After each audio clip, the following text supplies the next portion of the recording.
Oui, je voulais juste des petites questions concernant votre exposé très riche. Vous avez parlé qu'il existe des modules d'apprentissage à distance, que je trouvais c'est une excellente chose dans le domaine de la formation. Et ce que je voulais savoir, c'est d'abord, avez-vous une idée sur l'efficacité, le rendement de ce type d'apprentissage? Et puis, en même temps, le coût, hein, et surtout la durée. Voilà. Merci. Thank you. So the question was about how effective these e-learning modules are in providing information, and I think your question about the duration is how long it takes probably to go through a module.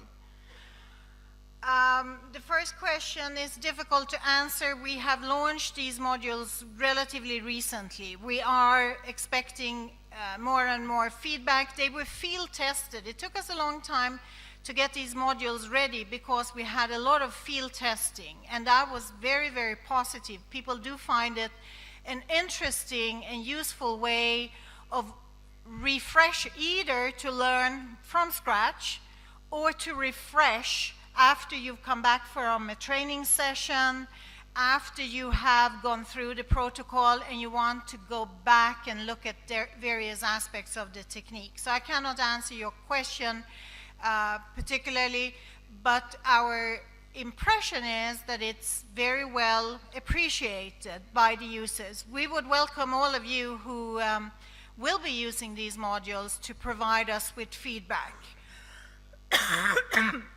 Excuse me.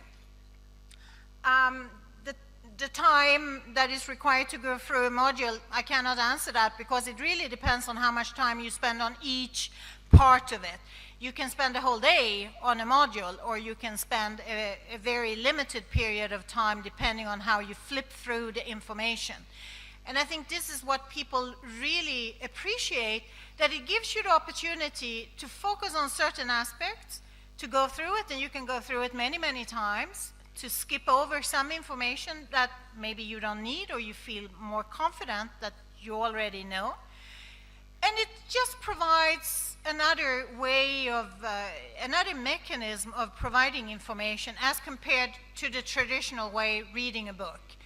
In today's world where everybody's using electronic devices to get information, we think it is important to cater to those who are maybe more interested in this way of getting information, and it's there to be used in any kind you see fit.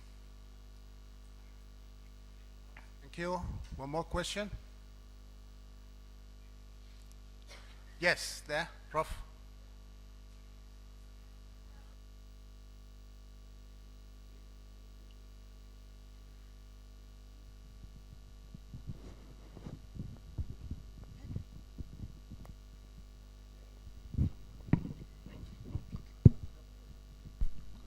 Bon, c'est pas grave.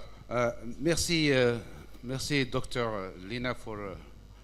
Thank you, Dr.Lena, for this valuable communication about what IAEA supports in the whole world. It's very important in lighting and showing to the people that we can use something that sometimes we worry about, nuclear materials. In this, everybody wants to work with IAEA. I mean, because the techniques are really simple, even though maybe the materials sometimes are really expensive, but if you have, you have, one material for the whole country, you can afford to do that. But the question is, so many times we want to study medical or nutrition studies in the field studies. We need to have what we call ethical committee consentment. And unfortunately in Morocco, we don't have yet that national chart for, we have two in Casablanca and Rabat, some partial ethical committees in medicine universities. But we don't still have that national committee. I know that it's undergoing now in a regulatory ongoing in Morocco, that there is a project ongoing on to make that ethical committee regulations. What we need now, for example, I have a project now to study preschool children nutrition, okay? I want to study their body composition, okay?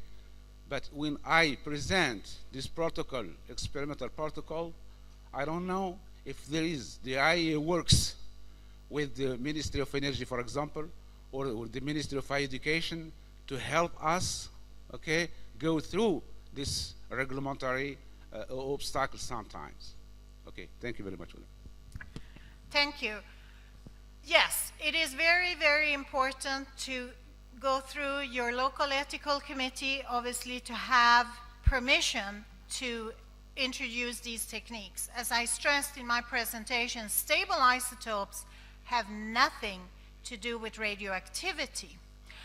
We have in all our documents, and that's why I was bringing up this slide again, in all these documents there is a section within the documents that refers to ethical issues that we hope will be helpful to those of you who are working using these techniques and might not have gone through that process to get clearance from your local ethical committee. So we have included some information that might be useful to include in your application to the committee. Since these are official IAEA documents, I would also suggest that you can refer to these documents. Each document includes a number of references where these techniques have been used. In my experience, and I'm sure that's the same for many of you, ethical committees very often ask, but is it used in another country? And the answer is yes, this is used globally. So I think that's a very good approach as well to, I would encourage you to read these documents and to refer to them.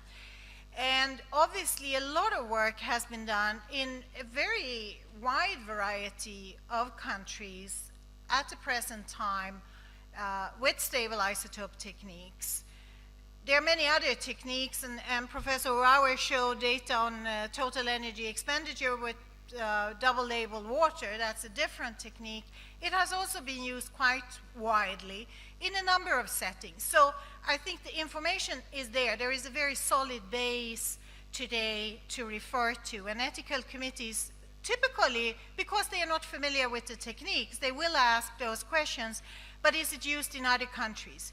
Where is it used? Who is using it? And what has been their experience?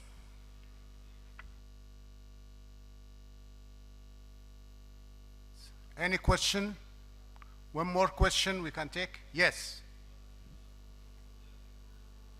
Thank you for the lecture. I asked about the diagnosis of H. pylori. You use the isotope in diagnosis. Really, H. pylori now is going more and more, and we use the ELISA test in testing this H. pylori by detecting the antibodies antigen. So my question is, what is the specificity and the sensitivity of this test? You use it, and what is the cost in comparison to the previous one? Thank you.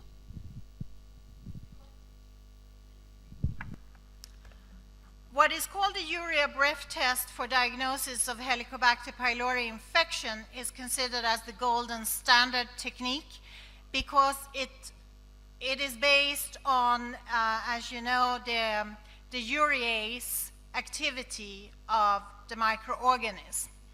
So that means that you don't need to worry about which kind of strain you have in the stomach, because as you know very well, some of the other techniques that are based on antigens, antibodies, etc., they have been tested and they need to be checked for accuracy against the urea breath test. And when you move from one site to another, the specificity might change when you use those techniques. So the urea breath test is a very, very elegant way of diagnosing Helicobacter pylori infection. It is non-invasive because it's based on breath test. So again, the patient, the individual takes a dose of labeled urea, and you collect breath after a certain period of time, and you see how you look at the enrichment of that breath, if there is enrichment or not. So it's a very elegant methodology.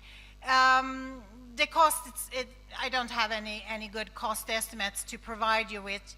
It all depends on your setup. If you have a mass spectrometer that is up and running, and you know, the initial investment was done a long time ago, and you have this protocol in place, it is not a tremendously expensive technique to use compared to the other techniques.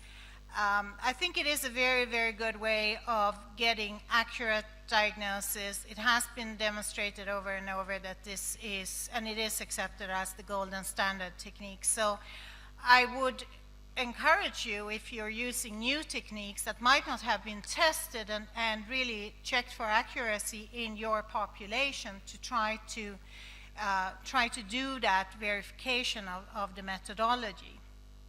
It has been done, for example, in Bangladesh, where there's been a lot of work done on the various tests for H. pylori infection.